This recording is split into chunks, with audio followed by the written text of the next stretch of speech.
ഇറാനെതിരെ കടുത്ത മുന്നറിയിപ്പുമായി വീണ്ടും അമേരിക്കൻ പ്രസിഡന്റ് ട്രംപ് ഉടനെ തന്നെ ഇറാനെ പരാജയപ്പെടുത്തുമെന്നും വളരെ പെട്ടെന്ന് തന്നെ അവർ തോൽവി സമ്മതിക്കുമെന്നും അദ്ദേഹം പറഞ്ഞു.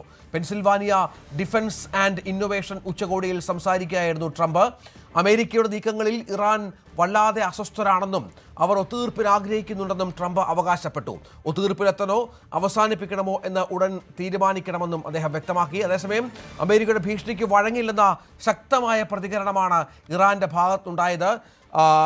വി വിനോദ് ഏറ്റവും പുതിയ വിവരങ്ങളുമായി ചേരും. വിനോദ്, ഈ യുദ്ധത്തിൽ മാത്രമല്ല തങ്ങളുടെ ശ്രദ്ധ ഹോർമുസുമായി ബന്ധപ്പെട്ട സുരക്ഷാ ക്രമീകരണങ്ങൾ ഒരുക്കുകയാണ് എന്നാണ് ഇറാൻ മുന്നറിയിപ്പ് നൽകുന്നത്. ഇപ്പോൾ ഇറാനെ ആക്രമിച്ചു തുടങ്ങിയ യുദ്ധം ഹോർമുസിന്റെ സുരക്ഷിതത്വവുമായി ബന്ധപ്പെട്ടുള്ള പരസ്പര പോരാട്ടമായി മാറിയിരിക്കുകയാണോ?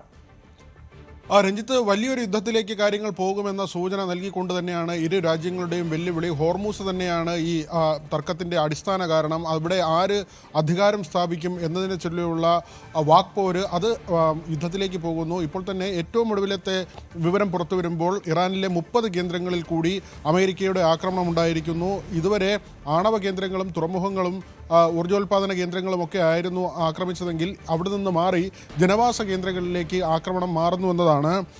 ബന്ദർ അബ്ബാസും ഗ്രേറ്റർ ടൊണ്ടർബത്ത് ദ്വീപും നേരത്തെ ആക്രമിക്കപ്പെട്ടു. പലതവണ അവിടേക്ക് ആക്രമണം നടന്നു.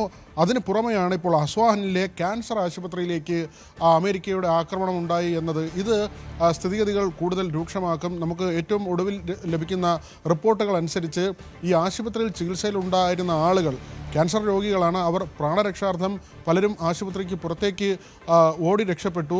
അതീവ ഗുരുതര അവസ്ഥയിലുള്ള ആളുകൾ മാത്രമാണ് ഇപ്പോൾ ആശുപത്രിയിൽ തുടരുന്നത്. അങ്ങനെ ജനവാസ കേന്ദ്രങ്ങളിലേക്ക് അമേരിക്കയുടെ ആക്രമണം മാറുന്നു എന്നത് ഗൗരവമുള്ള കാര്യമാണ്. ഇറാൻ്റെ തിരിച്ചടിയുണ്ട്. ഖത്തറിലേക്കും കുവൈറ്റിലേക്കും ബഹ്റൈനിലേക്കും ഏറ്റവും ഒടുവിലും ഇറാൻ്റെ തിരിച്ചടി ഉണ്ടായി. അവർ ഇതുവരെ ഒരു ജനവാസ കേന്ദ്രത്തിലേക്കോ അല്ലെങ്കിൽ അങ്ങനെ ആളുകളെ ബാധിക്കുന്ന തരത്തിലുള്ള ഒരു ആക്രമണത്തിലേക്ക് പോയിട്ടില്ല.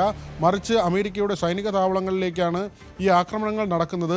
അവിടെയെല്ലാം തന്നെ ഈ പ്രതിരോധ സംവിധാനങ്ങൾ ഉപയോഗിച്ച് ഡ്രോൺ ആക്രമണങ്ങളെയൊക്കെ തന്നെ ചെറുക്കുന്നുണ്ട്. പക്ഷേ ഇതിൻ്റെ അവശിഷ്ടങ്ങൾ വീണ് പലപ്പോഴും ആളുകൾക്ക് പരിക്ക് പറ്റുന്ന സാഹചര്യമുണ്ട്. ഏറ്റവും ഒടുവിൽ ഒരു പെൺകുട്ടിക്ക് പരിക്ക് പറ്റിയത് ഉൾപ്പെടെയുള്ള സംഭവങ്ങൾ റിപ്പോർട്ട് ചെയ്തിട്ടുണ്ട്. ഇങ്ങനെ വലിയ പോരാട്ടത്തിലേക്ക് കാര്യങ്ങൾ പോകുന്നു എന്ന നിലയ്ക്ക് തന്നെയാണ്. പ്രത്യേകിച്ച് ഖമനയുടെ സംസ്കാരം കഴിഞ്ഞ ശേഷമാണ് വാക്പോര് കൂടുതൽ കടുത്തത്.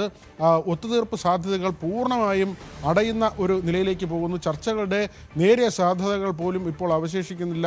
ചർച്ചയ്ക്ക് തയ്യാറാണെന്ന് ഇരു രാജ്യങ്ങളും നേരത്തെ വ്യക്തമാക്കിയെങ്കിൽ പോലും മധ്യസ്ഥ രാജ്യങ്ങളുടെ കാര്യമായ ഇടപെടൽ ഇപ്പോൾ ഉണ്ടാകുന്നില്ല.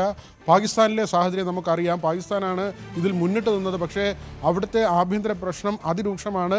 ബലൂചിസ്ഥാനുമായുള്ള പോരാട്ടം, അതോടൊപ്പം തന്നെ POKയിൽ നടക്കുന്ന സംഘർഷം, ഇതെല്ലാം തന്നെ പാകിസ്ഥാനെ വലിയൊരു പ്രതിസന്ധിയുടെ പടുകുഴിയിൽ കൊണ്ട് ഇട്ടിരിക്കുകയാണ്. അവരാണ് ഈ മധ്യസ്ഥ ചർച്ച നടത്തിക്കൊണ്ടിരുന്നത്. ഇപ്പോൾ അവരുടെ രാജ്യത്തുള്ള പ്രശ്നം പരിഹരിക്കാനുള്ള നെട്ടോട്ടത്തിലാണ് അവിടുത്തെ നേതാക്കൾ. അതുകൊണ്ട് തന്നെ ഇനിയൊരു ഇസ്ലാമാബാദ് ചർച്ച അതിനുള്ള സാധ്യതയില്ല. രണ്ടാം ഇസ്ലാമാബാദ് ചർച്ചയെക്കുറിച്ചാണ് നേരത്തെ ചർച്ച ചെയ്തിരുന്നത്.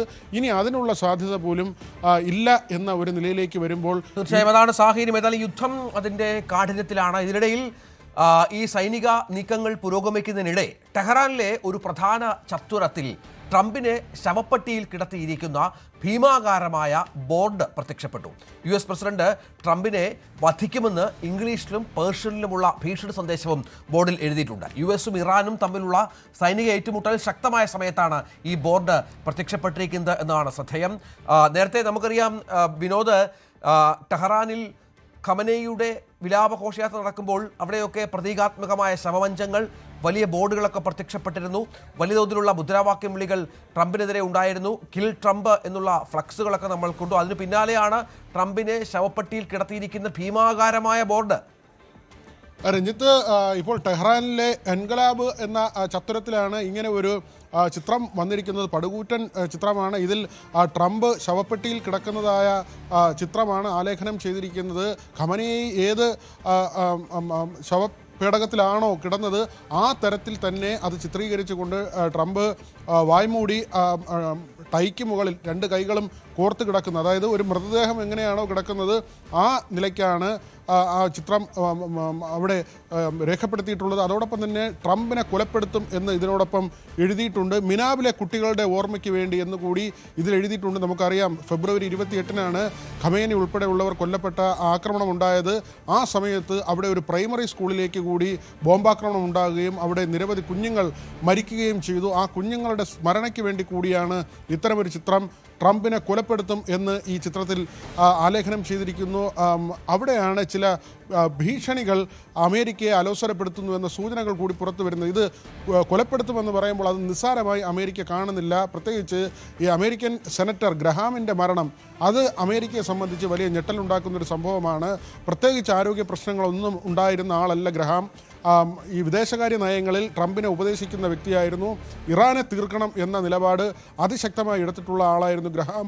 പെട്ടെന്ന് ഹൃദയത്തിനുണ്ടായ ഒരു തകരാറിലൂടെയാണ് ഗ്രഹാമിന് ജീവൻ നഷ്ടമായത്. അതൊരു കൊലപാതകം എന്ന് തന്നെയാണ് ലോകം വിശ്വസിക്കുന്ന. ആ തരത്തിലുള്ള ചില വിലയിരുത്തലുകളുണ്ട്. അവിടെയാണ് ട്രംപിനെ ആക്രമിച്ചാൽ 1000 റോക്കറ്റുകൾ അത് ലോഡ് ചെയ്തിട്ടുണ്ട്, അത് ഇറാനെ തകർക്കും, നശിപ്പിക്കും, അതിനുള്ള ഉത്തരവ് താൻ സെൻട്രൽ കമാൻഡിന് നൽകിയിട്ടുണ്ട് എന്ന് ട്രംപ് പറയുന്നു. അതായത് ട്രംപ് അങ്ങനെ ഒരു പ്രസ്താവന നടത്തുമ്പോൾ ഭയം ട്രംപിനെ പിടികൂടിയിട്ടുണ്ട് എന്ന സൂചനകൾ കൂടിയാണ് പുറത്തു വരുന്നത്. രഞ്ജിത്ത്, ശരി, വിനോദാണ് വിവരങ്ങൾ പങ്കുവച്ചത്.